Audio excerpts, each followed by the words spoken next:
So this question's from Daphne, and she says, "I'm very happy that Biden won the election. Overly thrilled to be exact."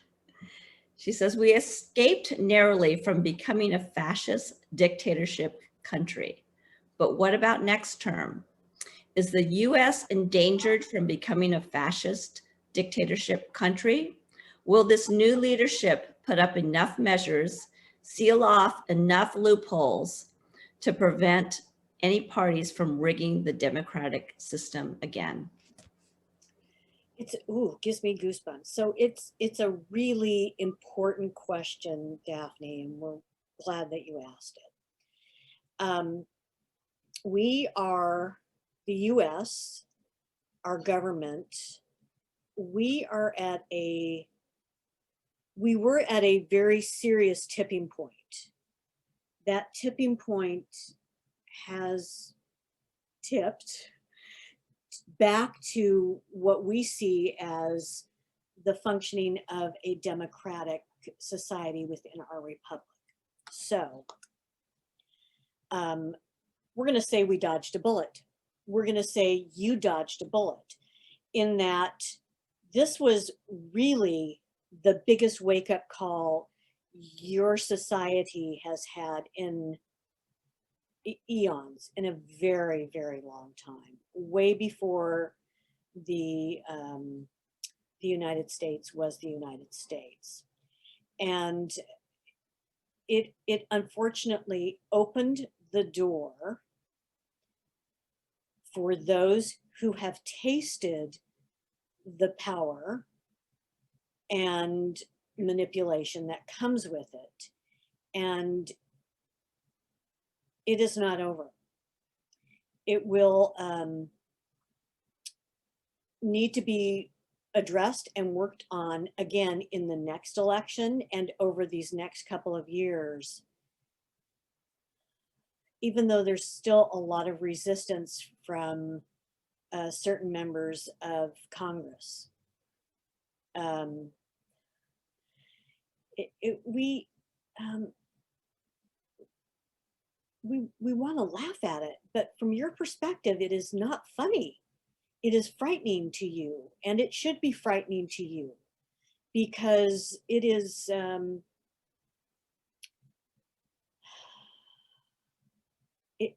there was too much close possibility of your democracy coming, we're not going to say coming to an end, but coming really close. And so fight, fight, fight, continue for the freedom that you have become accustomed to and want and know, and stands for what your country stands for. Because this is not, we're going to say this is not over.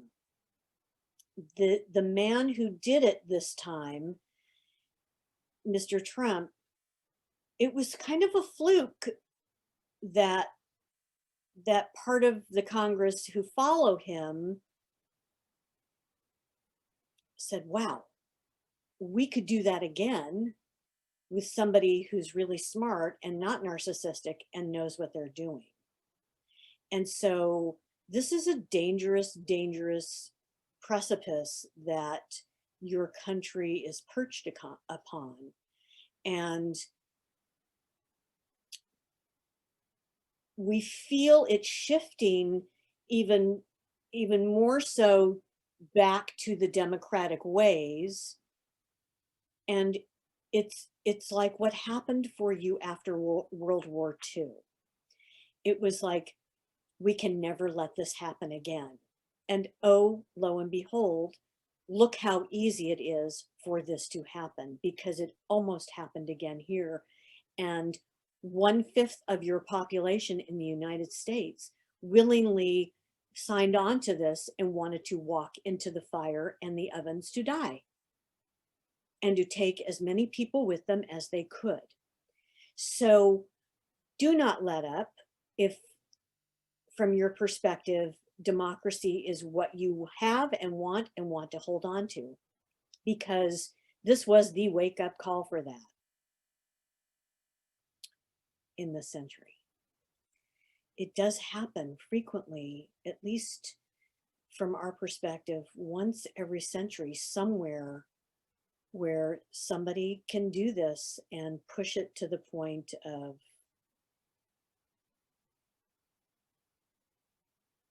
where it went in World War II and where it almost went here. And so you cannot take this for granted. Yeah. I'm sorry, would you read that question one more time to see if we answered all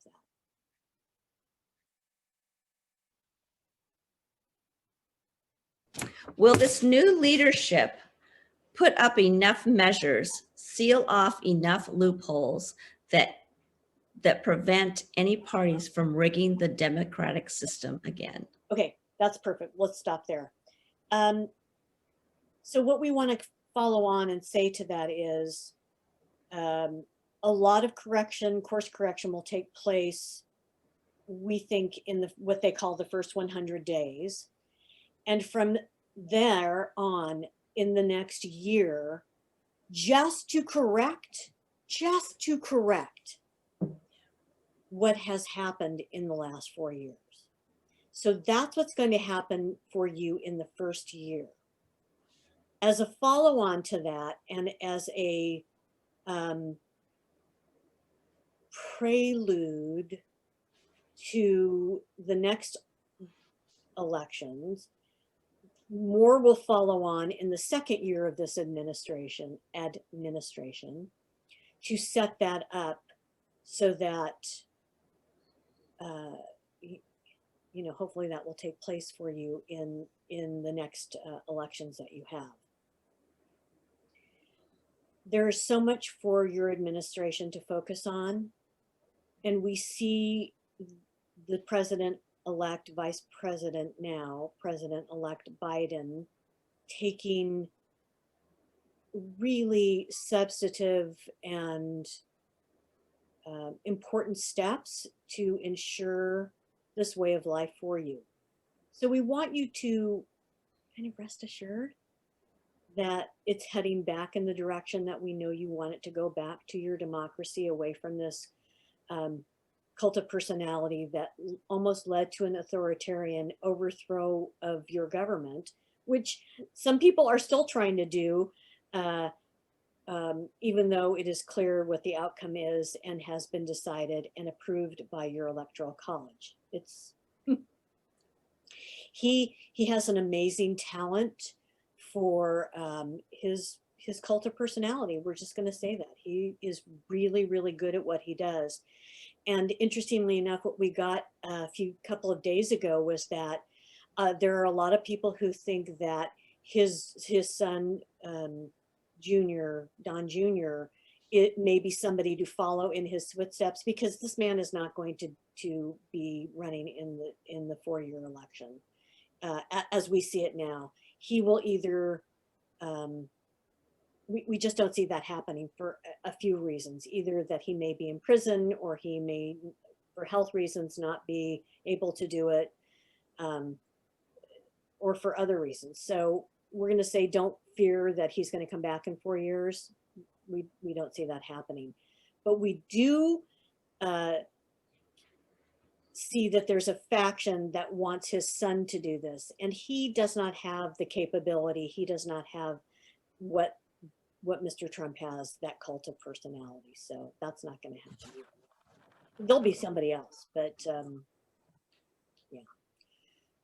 Okay, let's see. Is there anything more about that?